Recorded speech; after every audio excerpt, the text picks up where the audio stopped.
Hello दोस्तों, तो कैसे हैं आप सब। आई होप कि आप लोग बहुत अच्छे होंगे। तो दोस्तों आज हम क्या पढ़ेंगे, हम पढ़ेंगे जॉन डॉने का एक जो सोनेट है, डेथ वी नॉट प्राउड, हम आज उसको पढ़ेंगे। तो चलिए हम शुरू करते हैं। Death be not proud is a metaphysical poem by John Donne. Death be not proud क्या है? एक मेटाफिजिकल पोएम है। किसकी पोएम है वो? जॉन डॉने की पोएम है। That has been written in the structure of a sonnet, और वो किस टाइप में लिखी गई है? सोनेट के रूप में लिखी गई है। इट हैज़ 14 लाइन्स, उसकी 14 लाइन्स हैं, with a rhyme scheme of A B B A C D D C A, ये उसकी राइम स्कीम है, सॉरी राइम स्कीम है, ये उसकी राइम स्कीम है। The poet was first published it in 1633। इसको उन्होंने पब्लिश्ड कब किया था? 1633 में। और दोस्तों इसको लिखा गया था 1609 में। याद रखिएगा कब लिखा गया था? 1609 में, और पब्लिश्ड किया गया था 1633 में। आफ्टर जॉन डॉनेस डिमाइज, उनकी डेथ के बाद इसको पब्लिश किया गया था।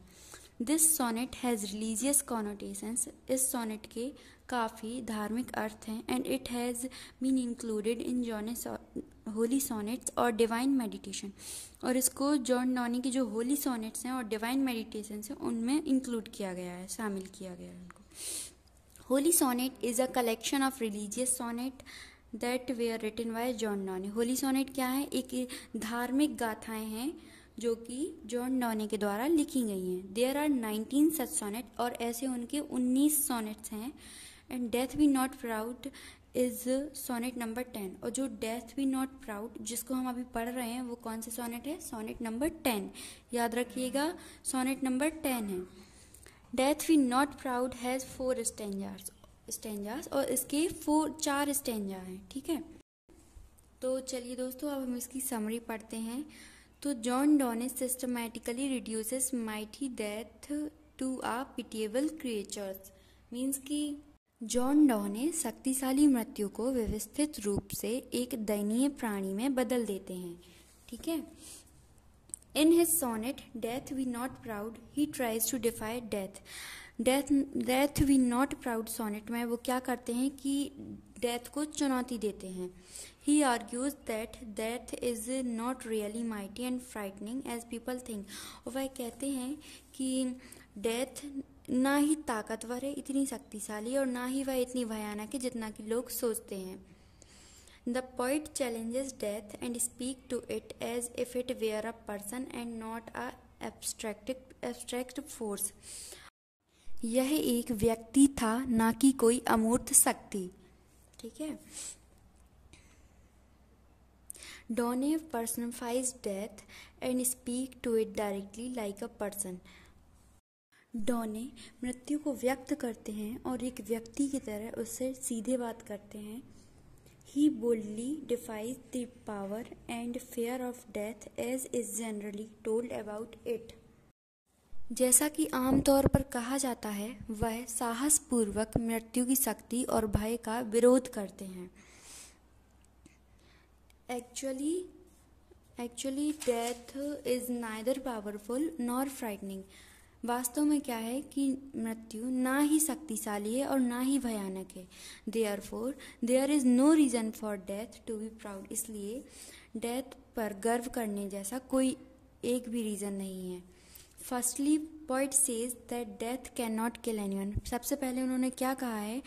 पोइट ने कहा है कि डेथ किसी को नहीं मारती। Death can not kill the poet either, death poet को भी नहीं मार सकती है। Therefore, the poet calls it poor death. इसलिए पोइट ने उनको डेथ को क्या कहा है? पुअर डेथ कहा है। He compared death to sleep and rest which gives happiness. Poet ने डेथ को नींद और आराम से कंपेयर किया है। नींद और आराम से मृत्यु की तुलना की है, जो कि हमें खुशी देती है। आराम से हमें क्या मिलता है? खुशी तो मिलती है। Sleep and rest are copies of death, since death give more pleasure than rest and sleep. Sleep, नींद और आराम को उन्होंने क्या कहा है? नींद और आराम को डेथ की कॉपी कहा है उन्होंने, तो क्या कहते हैं वो कि डेथ जो है वो हमें ज़्यादा खुशी देती है, ज़्यादा खुशी देती है किससे? नींद और आराम से। The best man of the world die soon is a common belief. यह एक आम धारणा है कि दुनिया का अच्छा आदमी जल्द ही मर जाएगा। Death means rest for their bodies and delivery of soul from one body to another body. Death का मतलब क्या है? आराम, रेस्ट। किसका रेस्ट? बॉडी का। Death means rest for their bodies means death का मतलब है हमारी जो बॉडी है उसको आराम देना, आराम मिलता है हमें उससे। And delivery of soul from one body to another. So हम क्या सुनते हैं कि हमारी आत्मा जो है बॉडी बदलती रहती है, एक बॉडी से दूसरी बॉडी में जाती रहती है। मतलब जब हमारी मृत्यु हो जाती है तो वो दूसरी बॉडी में प्रवेश कर जाती है। तो उसका यही मतलब है, the death is not at all frightening. Death बिल्कुल भी भयानक नहीं है। Death has not only to serve unpleasant master but it also move in bad company. मृत्यु को न केवल एक अप्रिय स्वामी की सेवा करनी पड़ती है बल्कि वह बुरी संगति में भी चली आती है, जैसे कि पॉइजन, जहर से भी आती है, वॉर, युद्ध से भी आती है, और सिकनेस वगैरह इन चीज़ों से आती है ना। It can only make us sleep. और ये सब हमें क्या सिर्फ नींद ही तो देते हैं। Such rest giving work can be done by poppy migrate charms. फिर पॉइंट क्या कहते हैं कि इस तरह का आराम देने का काम तो अफीम के दानों से भी किया जा सकता है। पॉपी मतलब अफीम। Therefore there is no reason for death to be proud itself. इसलिए डेथ के पास ऐसा कोई रीज़न नहीं है कि वह खुद पे गर्व करे।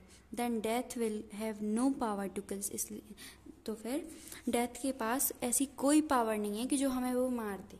ठीक है, तो दोस्तों कैसी लगी आपको वीडियो? कमेंट सेक्शन में ज़रूर बताइएगा और वीडियो को लाइक एंड शेयर ज़रूर कर दीजिएगा और चैनल को सब्सक्राइब कर दीजिएगा। Thank you.